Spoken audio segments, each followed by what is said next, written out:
بینەرانی ئازیز ئەم کاتتان باش تەوەری ئەم هەفتەیە بەرنامەی بەکراوەی تایبەتە بە گفتوگۆکردن لەسەر چەمکی دیموکراسی و هەروەها ئەوەی پێی دەوترێت حکمی بنەماڵە و جمهوریەتی ویراسی.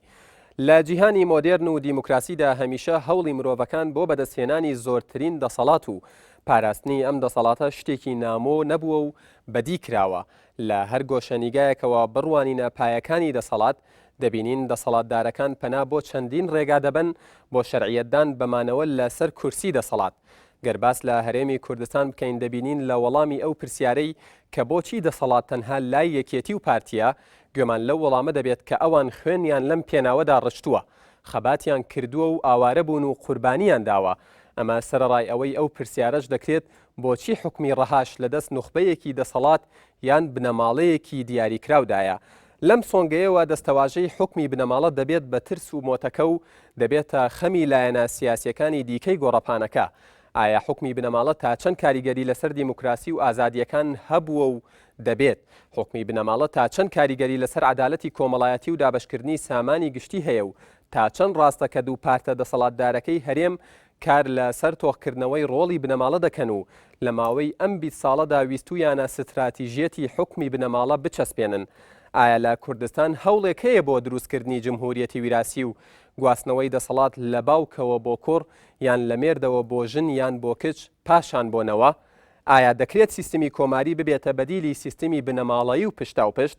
لە کاتێکدا هەموو پۆستە سیادیەکانی هەرێم لە ڕێگەی سندوقی دەنگدانەوە یەکلایی کراونەتەوە؟ بۆچی هەندێک ڕایان وایە هەوڵێک لە ئارادایە بۆ دروستکردنی جمهوریەتی ویراسی؟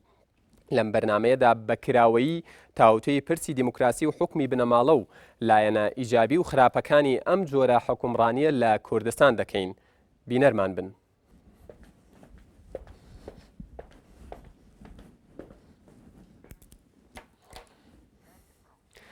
بینەرانی عزیز دووبارە سڵاو بۆ قسەکردن لەسەر تەوەری ئەم جاری بەکراوەیی میوانداری کاک ئومێد خۆشنا و وەکو ڕۆژنامەنووس بەشدار دەبێت لەگەڵمان و میوانداریمان کردووە. میوانی دووەمیشمان کاک بەختیار جەبار شاویز کە وەکو ڕۆژنامەنووس و نووسەر بەشدار دەبێت لەگەڵمانە. هەروەها کاک نەبەز گۆران وەکو ڕۆژنامەنووس. میوانی چوارهەمیشمان کاک ئەحمەد میرە کە مامۆستای زانکۆی و وەکو سەرنووسەری گۆڤاری لەڤین بەشدار دەبێت لەگەڵمانە. بە خێراتنی هەموو لایەکتانەکەم و بە خێراتنی ئەو میوان ئازیزانەکەم ئەرکتان کێشاوە. کاک ئومێد بۆ پرسیاری سەرەتا و دەستپێک دێمە لای تۆ. پێت وایە لە هەرێمی کوردستان هەوڵێک هەیە بۆ بە بنەماڵەییکردنی حکم یاخود بۆ چەسپاندنی ئەوەی پێوترێت جمهوریەتی ویراسی؟ زۆر سپاس. حقیقەتێکی ئەگەر سیر بکەین هەرێمی کوردستان ڕاستە ماوەی 20 ساڵ حکمڕانی خۆزیەتی هەیە، بەڵام تەسیراتی محیتەکە ناوچەکە و ئەفکاری ناوچەکەی لەسەردا بمانوێ نەمانوێت زاڵبوونێکی لەسەر هەیە. ناکرێت لە ناوچەیە چکۆک و کوردستان کە لە ڕۆژهەڵاتی ناوەڕاستە بتوانین لە ماوەی چەند ساڵێکدا تەواو ڕێک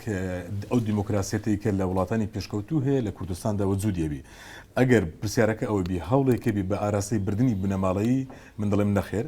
بەڵام دەکرێت ئیرادەیەک هەبێتن، ئیرادەیەکی خەڵکی سادە و ساکار و هاوڵاتی هەبێتن، متمانەیان بۆ بنەماڵەیەک و متمانەیان بۆ نوخبەیەک لە نێو بنەماڵەیەکدا کە سەوڵی کاروانەکەیان بەدەستەوە هەیە پێیان وایە ئەوانن ئەو کاروانە دەگەینە کەناری ئارام. واتە هەوڵێکی سیستەماتیکی ڕێکخراوی منەظەم لەلایەن حیزبێک یان فەردێک یان گروپێک یان بنەماڵەیەکەوە بەدی ناکرێت، بەڵام دەکرێت لە چەند بنەماڵەیەکدا چەند کەسانێک کە بن ڕۆلی کاریگەریان لە نێو کۆمەلگا لە کایە سیاسەکانی کۆمەلگا لە ئیدارەی کۆمەلگادا. بەڵام گەر پشت بە قسەیەکی خۆت بەستم ئەوەی کە خەڵکە ئاسایەکە خەڵکە سادە و ساکارەکە یەوە ئەکات کە بۆ نمونە پشت بە بنەماڵەیەکی دیاریکراوە بەستن، هەست ناکەی ئەم تەخدیسکردنە خۆی بۆ خۆی وای کردووە کە ئەوانەشی کە سەرانی بنەماڵەکەن لەسەرەوەی ینی بڵین لە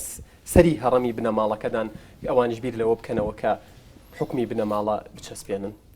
تەسەوڕ ناکەم ئەوە کاریگەری هەبێتن، کاریگەریەکەی بەوەوە زیاتر دەبێتن کە ئەو سەرانی بنەماڵانەی کە هەن وجودیان هەیە لە سیاسەتی ئەو وڵاتەدا کار دەکەن، احتیمال هەیە بەدیوێکی دیکە پرسیارەکە دەگە بۆ شێوە بێتن بەدیوێکی دیکە متمانەبوونی خەڵک بە ئەوانەوە، باوەڕبوونی خەڵک بە ئەوانەوە هاندانی زیاتری ئەوان بی لەسەر ڕتمی دیموکراسی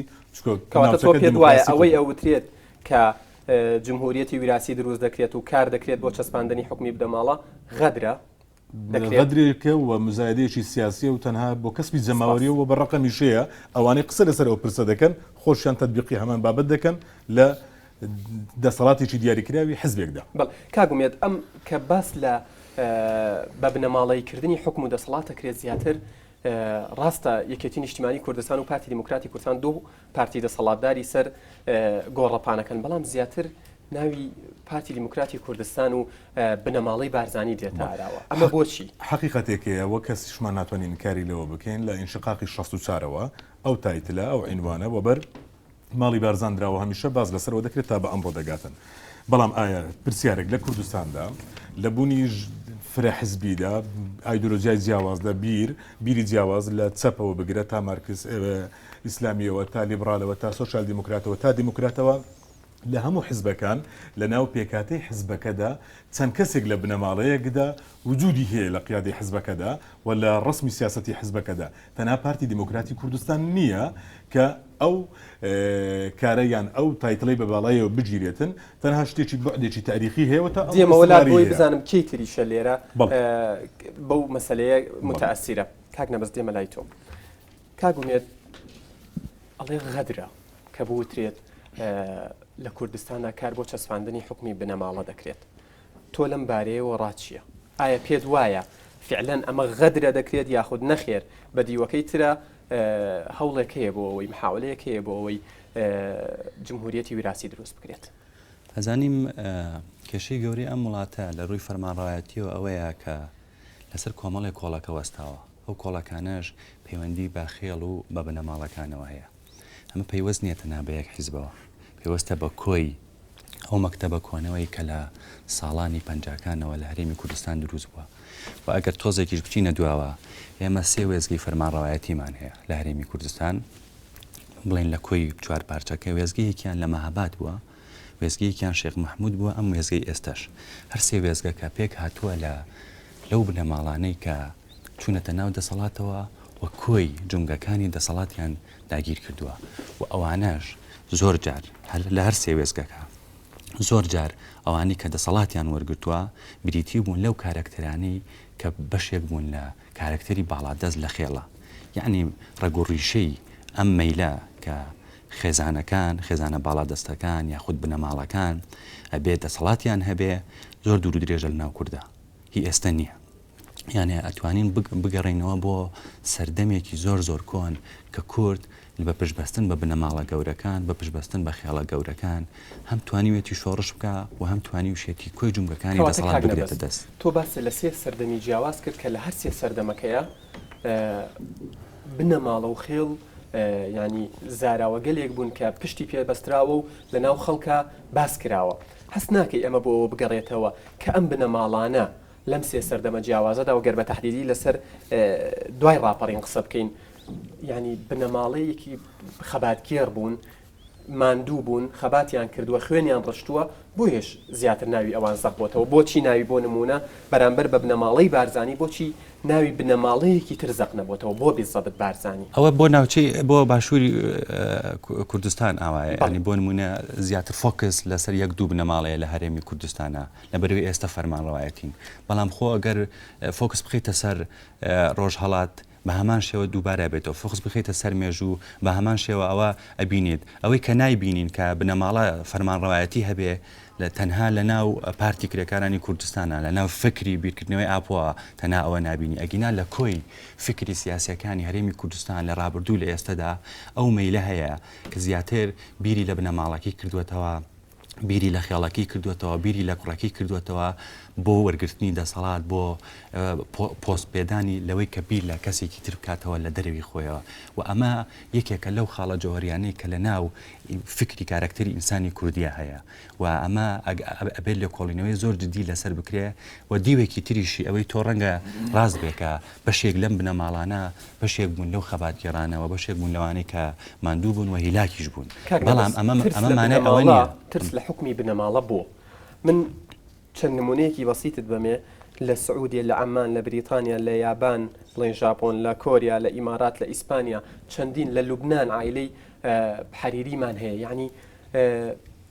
لە کوردستانیش عایلەیە گەر هەبێت ئێوە بۆچی لێ ترسن بۆ چەندین دەیە بۆ نمونە لە گەر بڕوانینە ئیمارات سیرەکەی نمونەی پێ ئەهێنرێتەوە. بەڵێ ئەزانی یەکشت هەیە ئێمە لە مەرحەلەیەکان لە دۆخێکین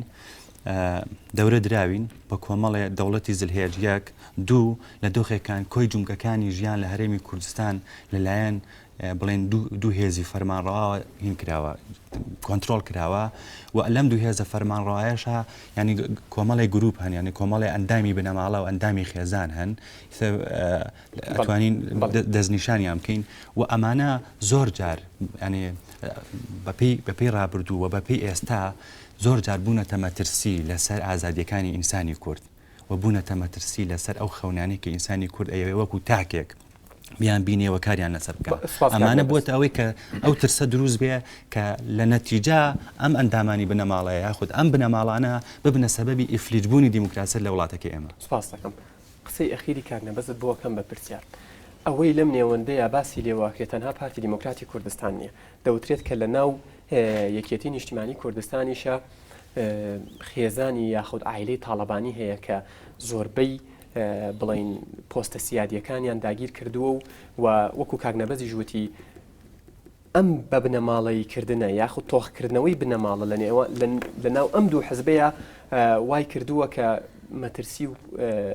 یعنی ترس لەسەر ئازادی تاکی شخصیش دروست بێت. ئایا پێ دوایە ئەوەی بە نسبەت پارتی دیموکراتی کوردستانەوە ڕاستە بە نسبەت یەکێتی نیشتیمانی کوردستانیشەوە ڕاست بێت؟ من سەرەتا سوپاس دەکەم ڕاستیەکەی ئەم مەسەلەیە ویان ئەم پرسە زۆر هەڵەگرێ ینی قسەی لەسەر بکەی بەر لە هەر شتێک ینی هەندێک شتەیە پێویستە بۆ کاکنەبەز بۆ بینەران بۆ هەموو لایەک ڕوون بێتەوە لە هەر سەردەم و قۆناغ و جینێکی جیاوازە هەم مەسەلەی بنەماڵە گەرایەتی و هەم مەسەلەی دیموکراسیەت کە یان هەن مەسەلەی دەسا و دەستکردنی دەسەڵات کە ئەمانە ڕەنگە لە چوارچەوەی باسەکەی ئێمە قسەی لەسەر بکرێت ڕاستیەکەی جیاوازی خۆی وەرەگرێ بۆ نمونە کە باز لە سەردەمی پێش ڕاپەڕی نەکرێت لە کاتی شۆرش و خەبات و تێکۆشان ناوەیان سەردەمەکانی شێخ مەحموود و تایەتەوە بۆ ڕاپەڕینەکە و لە هەڵبژاردننی پەرلەمان ومانە لە ڕاستیە ئەمانە هەر یەکەو بۆ خۆی بۆعدی خۆی هەیە و لێکدانەوەی خۆی هەڵەگرێ بەڵام ئێمە قسە لەسەر کە لەسەر بنەماڵە ئەکرێت لە کوردستاندا ویانە ناوچەکەدا پێم وایە ئەم مەسەلەیە وەک چۆن دیموکراسی بوونی ئەزمموی هەرێمی کوردستان ڕێژەیە و ئەکرێت لە شوێنێکەوە بۆ شوێنێکی تر مەوداکانی ئازادی ڕۆژنامەگەری ئازادی تاک هەموو لایەنەکانی تری حتای سەروەری بوونی یاسا ئەم چەمکانە کە قسەی لەسەراکەی لە شوێنێکەوە بۆ شوێنێکی تر و لە قۆناغێکەوە بۆ قۆناغێکی تر لە هەرێمی کوردستاندا ڕێژەیی و هەڵکشان و داکشان گۆڕانواسەر هاتبێ بە هەما شێوە گەجابی وەڵامی جەنابەت دەمەوە مەسەلەی بنەماڵە گەرایەتی لە نێوان یەکێتی و پارتیە من پێم وایە ئەمە شەر بۆ شێوەیە خوێندنەوەی حەقە بۆ کرێ واقعبینانە سێری مەسەلەکە بکرێت. تۆ ڕەدی ئەەکەیتەوە یان پێت وایە لە ناو ئەم دوو حزبەدا بنەماڵەگەرایی بوونی هەیە؟ من پێم وایە شتێکی دیماگۆگیە ئەگەر ئێمە لە نێوان یەکێتی و پارتیدا وەکو زۆربەی چەمکەکانی تر کە جیاوازیەکی زۆر هەیە و ڕەنگە بە شێوەیەکی واچەی لەبەرەوەی ڕێکەوتنی گەیە لە نێوان یەکێتی و پارتیدا یەکسانەکرێتەوە ئەم مەسەلەی یەکسان بکرێتەوە. من دەپرسم و هەموو بینەران و هەموو خەڵکی کوردستان دەزانن لە ناو کامم سەرکردایەتی و ناوەندی بڕیار و مەکتەبی سیاسی یەکێتیدا کوڕی تاڵەبانی لەو پۆستانەدایە ویان برایەکی ویان ئامۆزایەکی ویان کەسێکی ئەگەر بێتە سەر مەسەلەی هێرۆخان من بۆ معلوماتان هێرۆخان ئەوەی کە بۆی لە کۆنگرەی سێدا زۆرترین دەنگی ناو کۆنگری هێناوە ئەگەر هێرۆخان خۆی ئامادەی تێدا بواە و مەسەلەی ئەوە نەبوایە یعنی جۆرێک لە خۆپارێستن لەم مەسەلەیە ئەوە لە کۆنگری یەک و دوو ئابهاتاتە سەرکردایەتیەوە زۆر داواکاریشی لە بۆ چونکە هێرۆخان خۆی یعنی ئەمە وەکو شخصی نییە قسە دیفاع لە کەسێک بکەین بەڵام واقعبینانە سێری مەسەلەکە بکەیت خۆی لە بە هەمان شێوە لە شاخ بووە بۆ کوژنێکی شاخ و پێشمەرگایەتی ناوە و بۆ معلوماتیشتا من ئەمڕۆ لەگەڵ یەکێک لە دەستەی دامەزرێنەری یەکێتیا بووم ئەڵێ وتی بە شاهدیشی هەیەکە ئامادە بوون هێرۆخان لە ناو دەستەی دامەزرێنەری یەکێتیا بێ لە کاتی خۆیان بەڵام لەبەر ئەوەی کە تاڵەبانیەوە نزیک بۆ خێزانی ئەو بۆ بەشداریان پێنەوە ئەمامێکی سەرکردایەتی یەکێتی نیشتیمانی کوردستان ئەڵێت ئێمە حزبێکی سیاسین سیستمی کۆماریمان دەوێت و دوورین لە سیستمی بنەماڵەی و پشتا و پشت و سۆشیال دیموکراتی ئەهێنێتەوە وەکو بەڵگەیەک بوو ئەوەی کە ئەوان ئیمانیان یاخود بڕوایان بە حکمی بنەماڵە نییە و دوێنش لە سایتەکانە باس لەوە کرا کە گوایە ئەمە تا ڕادەیەک سەرکردایەتی پارتی دیموکراتی کوردستانی تۆڕە کردووە و بە چۆن بڵێ هێرشێک دادەنرێت وەکو خۆش دووتوت با جیاکردنەوە هەبێت کەواتە جیاکردنەوەکە لەکوێیە ئایا مەبەستی تۆ ئەوەیە یەکێتی لە پارتی جیاوازەوە گەیشت بڵێ هاڕێ بڵێ ئێمە با منتیقی قسەکەین یەکێتی نیشتیمانی کوردستان بەوە نابێت کە من لێرە قەرار بدەم بنەماڵی قوبڵەکەیان قوبوڵی نەکە ئەو ئەندامی سەرکردایەتی ئەوان هەر کەسێکی تر دەرەوە یەکێتی ناو یەکێتی هەر نووسەرێکی بێلایەن بە قسەکردن و بەنووسی ناتوانێت قەرار لەسەر بنەماڵی بوونی یەکێتی بانەبە ئەوە سروشتی یەکێتیە کە توانای تەحملکردنی بنەماڵی نیە لە کوردستانە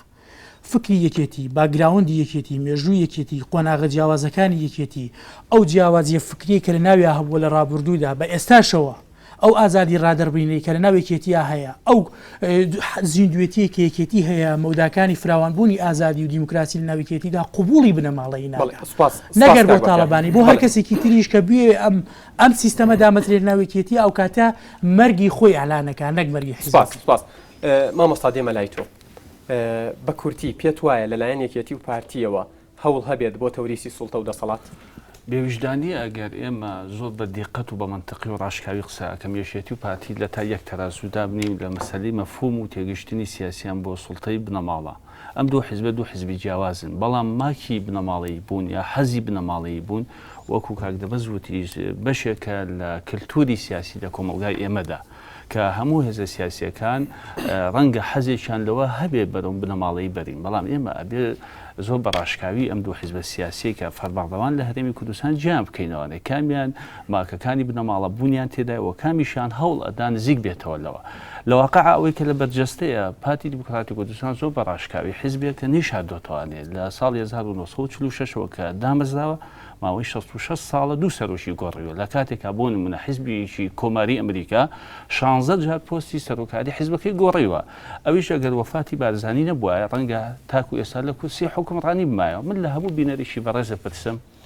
لە سەیری ئەم پۆستانە بکەن کە لە هەرێمی کوردستانە هەیە سەرۆکی هەرێمی کوردستان کە نوێنەرایەتی دەسەڵاتی سیاسیەکە لە هەرێمی کوردستان بەدەست بەڕێز کاک مەسعودەوەیە فەرماندەی گشتی هێزی پێشمەرگە بەڕێز کاک مەسعود بارزانی سەرۆکی دەسەڵاتی جێبەجێکردن بەڕێز کاک نێچیرەڤان بارزانی فایلی نەوت کە تعبیر لە سیاسەتی ئابووری هەرێمی کوردستانەکە بەدەست کاک نێچیرەڤان بارزانیەوە سلکی دیپلۆماسی هەرێمی کوردستان لەلایەن بنەماڵە و خزمەکانی کاک مەسعود بارزانی و بە تایبەتی لەلایەن کاک خۆشیار زێباریەوە بە حوکمەوەی کە وەزیری دەرەوەی عێراق نوێنەرایەتی ئەکرێ فایلی ئەمنی بەدەست ڕاوێژکاری ئەنجومەنی ئاسایشی هەرێم و کاک مەسعود بارزانیەوە جگەل لە نوێنەرایەتی حکومەت لە چەندین ناوەندی جیهانی و دیپلۆماسی کوردی و عێراقی و نێودەوڵەتیدا ئایا ئەگەر حکومەتێک ئەگەر هێزێکی سیاسی ئەم تایبەتمەندیانەی هەبێ بۆ دەست بەسەراگرتنی سوڵتەی سیاسی لە هەرێمی کوردستاندا دەکرێت تۆ چ ناوێشی لێ بنی ئەنجا پرسیارەکە ئەوەیە ئایا حکمی بنەماڵە حکمێکی تەندروستە یاخود تەندروست نییە من لەگەڵ ئەو نمونانەی کاک دەبەزدا نیم لە مێژووە چونکە ئەگەر ئێمە لەسەر حکومەتی شێخ مەحموود بوەستین وەکو یەکەمین ئەزمموی سیاسی حکومڕان لە کوردستانی باشوورە حکمێکی بنەماڵەیی نەبووە تەنها سوپاس سالاری حکومەتەکە لە بنەماڵی شێخ مەحموود بووە تەنانەت سلکی ئابووری بەدەست مەسیحەکانەوە بوو لە سلێمانیدا وەزارەتی پەیوەستیدار بەدەست هێندە لە بنەماڵە ناودارەکانی شارەوە بووە لەبەرەوە ئەم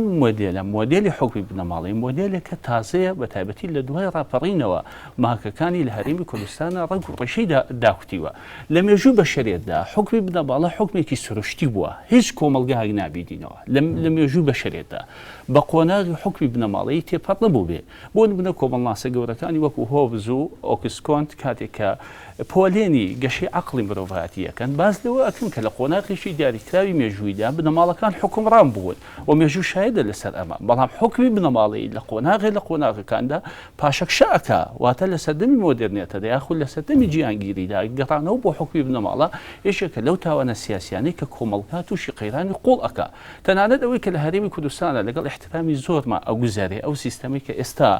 هەیکەلەکەی دامەزراوە لە هەرێمی کوردستاندا زۆر خراپترە لەو هەیکەلە سیاسی کە لە وڵاتانی دراوسێشایە لەگەڵ ئەو نمونانەی کە بەڕێز لە وەڵامیەکی لە پرسیاری هاوڕێیانە هێناتەوانێت نمونونەکان تەبانین ئەگەر تۆ باسی سوڵتەی مەلەشیەکەی بۆ نمونە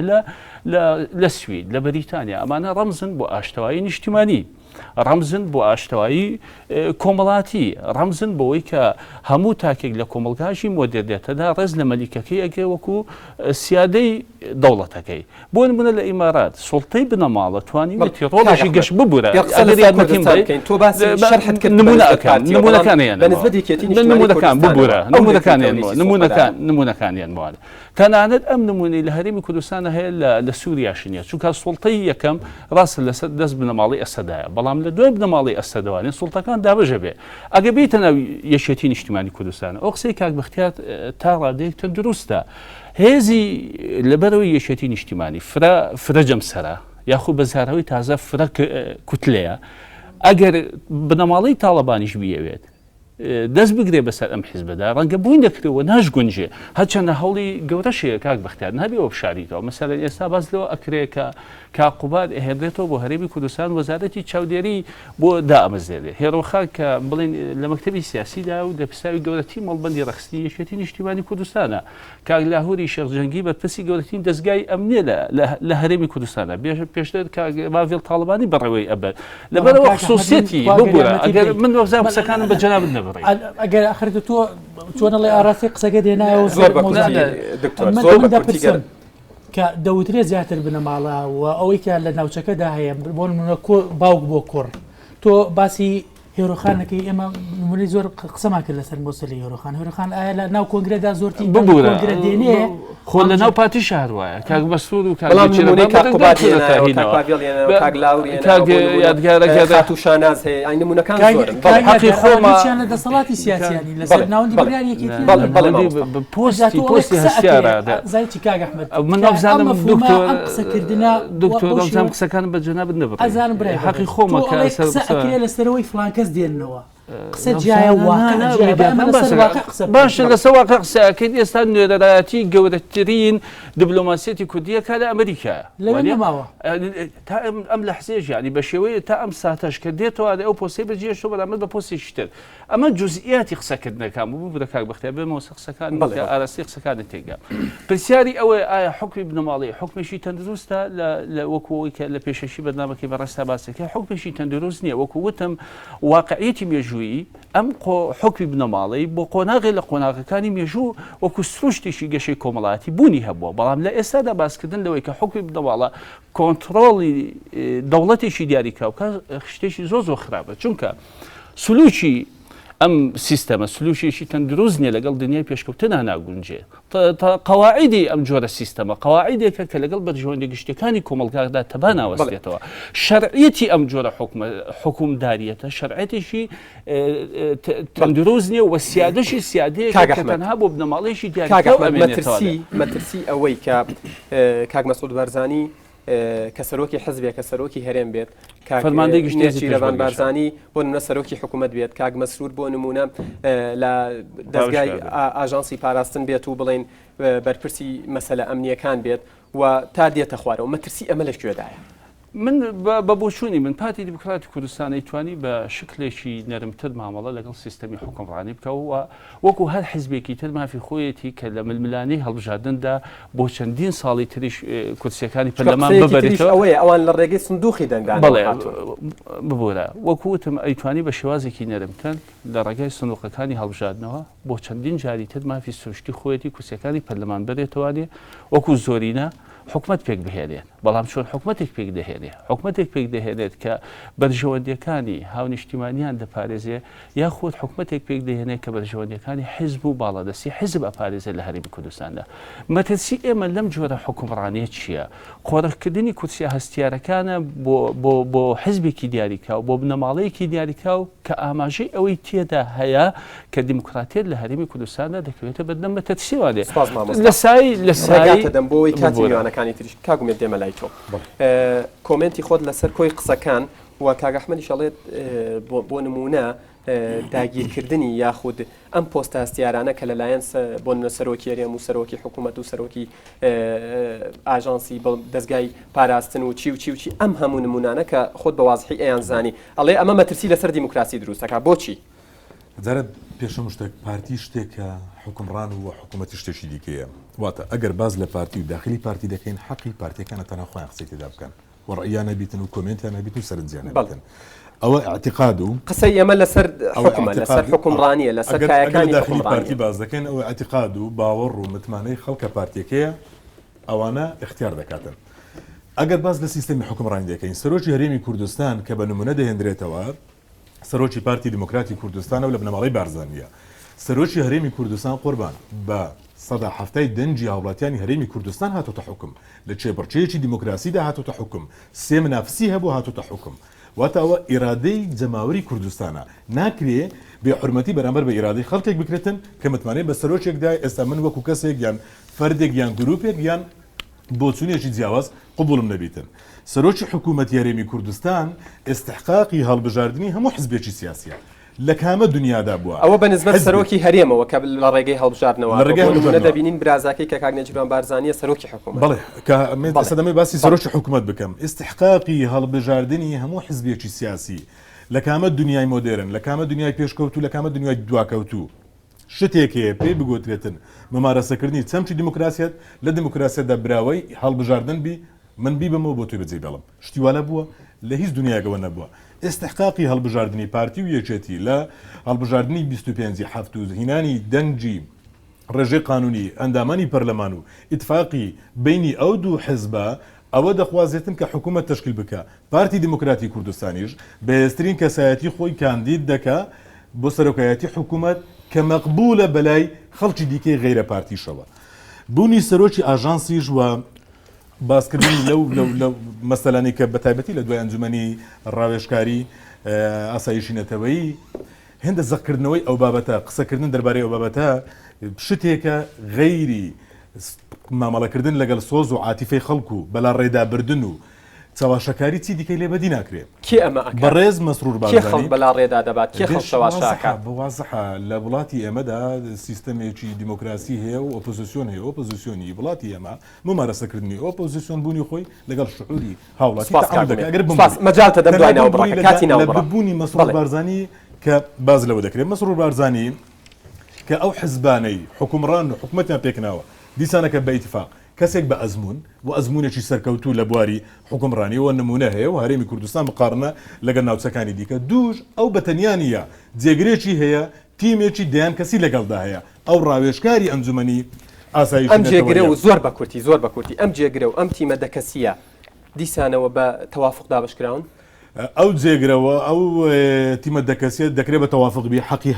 حقی شەرعی پارتی و یەکێتیە و دەشکرێ بە پێی ئەزمونیش کەسانی تداهەیە بە ئەزمون بەڵام دیسانەکە یاسایکی دەبێت بە پێی ئەو یاسای بینەرانی ئاسایشی هاوڵاتی دەبێت ناوبڕێک و گفتوگۆکەمان بەردەوام دەبێت بینەرمام دەستان خۆش بێ